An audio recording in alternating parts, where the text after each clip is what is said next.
Olá, cursista! Bem-vindo à terceira agenda da disciplina Comunicação do curso técnico em Desenvolvimento de Sistemas. Eu sou a professora Ariane e hoje nosso foco será a prática da linguagem no trabalho com textos. Falando em texto, você sabia que a palavra texto tem a mesma origem da palavra têxtil, que se refere a tecidos? Mas como será que ambas as palavras se relacionam? Assim como um tecido é um conjunto organizado de fios entrelaçados, o texto é o entrelaçamento de palavras e grupos de palavras. Um texto é o entrelaçamento das 10 classes de palavras que estudamos na Agenda 2. Faz todo sentido, não é? E você saberia analisar textos técnicos e comerciais de sua área profissional e também produzi-los? Por exemplo, resumo, resenha, fichamento, citação, paráfrase, dentre outros. Não? Sim? Então, para te ajudar na análise e produção de tais tipos textuais, nesta agenda você conhecerá noções básicas de intertextualidade, processos de organização textual, coesão e coerência. A coesão é o modo como se estabelece a conexão entre os elementos no texto, ou seja, são as palavras, orações, períodos e parágrafos que criam harmonia entre as partes de um texto. Já a coerência é a relação lógica entre as ideias. Há dois tipos fundamentais de coerência.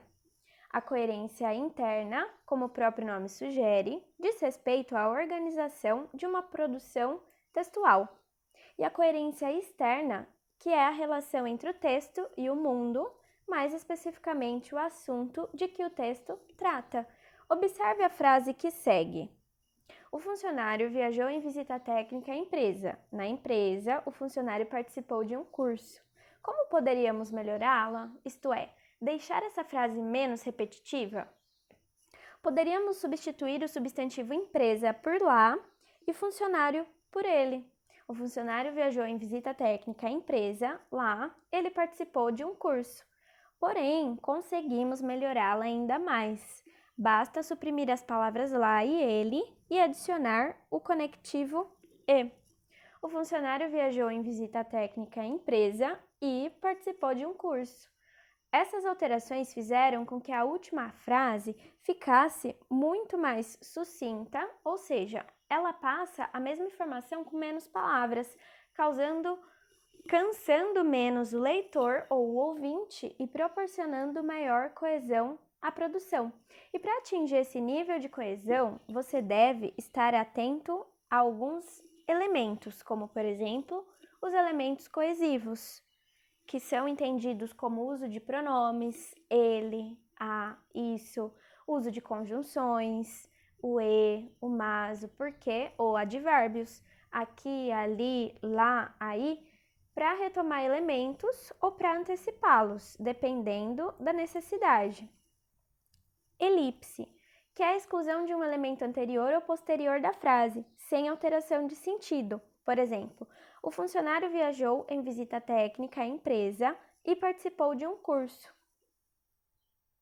Metonímia, substituição de uma palavra por outra, quando essas palavras guardam alguma relação de sentido entre si, ou são palavras sinônimas, ou seja, palavras que têm sentido próximo ou idêntico. Por exemplo, o funcionário viajou em visita técnica à empresa. No estabelecimento, o empregado participou de um curso. Vamos agora à pontuação. Os sinais de pontuação também são elementos coesivos muito importantes. E, segundo Bechara, eles podem ser divididos em dois tipos: os separadores, que separam elementos do texto, e os sinais de comunicação, que organizam as falas. E quais são os separadores, quais são os sinais de comunicação? São esses que você pode estar conferindo aí na tela. Mas vem cá, você já teve problemas ao empregar a vírgula? Pois saiba que a vírgula é um dos sinais de pontuação que mais causa dúvidas ao ser empregado. As 4 situações a seguir resumem o seu uso geral. Lista. Uma sequência de termos deve ser toda separada por vírgula e os dois últimos ligados por e. Por exemplo, João, Maria, Ricardo, Pedro e Augusto são desenvolvedores de sistemas. Separar explicações. Explicações que interrompem a frase devem ser postas entre vírgulas. Por exemplo, Jonas, o técnico de informática, não veio hoje. Os equipamentos, vírgula, que compramos ontem, vírgula, devem ser instalados urgentemente. Separar o lugar, o tempo ou o modo no início da frase. Por exemplo, nos arquivos encontramos os dados necessários para a tarefa. Hoje à noite precisamos enviar os documentos. Porém, se for apenas uma palavra, a vírgula é opcional. Hoje vamos enviar os documentos. Hoje, vírgula, vamos enviar os documentos. Separar orações independentes. Orações que estão juntas, mas funcionariam separadamente, devem ser separadas com vírgula. Eu acho muito importante continuarmos o trabalho, vírgula, mas não devemos perder o foco em nossas obrigações mais urgentes. Outro elemento coesivo fundamental é a intertextualidade, ou seja, a relação que se estabelece entre dois textos. Ela pode ser explícita, quando a origem das informações é evidente, ou implícita, quando a relação é apresentada de maneira sutil. Além disso, a citação e a paráfrase são tipos de intertextualidade. Você saberia diferenciá-las? Citação. A citação é feita quando se menciona diretamente e integralmente o texto de outra pessoa, fazendo referência ao autor. As normas para se realizar uma citação são definidas pela ABNT, Associação Brasileira de Normas Técnicas. A paráfrase é quando reescrevemos algum texto com nossas palavras, apresentando ideias de outra pessoa, mas sem a necessidade de citar diretamente as suas palavras. É importante, porém, ficar atento para sempre mencionar o nome do autor do texto de origem, senão o texto poderá ser considerado plágio. O plágio é considerado crime de violação aos direitos autorais, enquadrado no artigo 184 do Código Penal, que diz: violar direitos de autor e os que lhes são conexos tem pena, e detenção de 3 meses a 1 ano, ou ainda multa. Hipertexto. Você conhece essa palavra e a teoria por trás dela? Não? O prefixo hiper significa muito, super. Mas supertexto, será que é isso mesmo?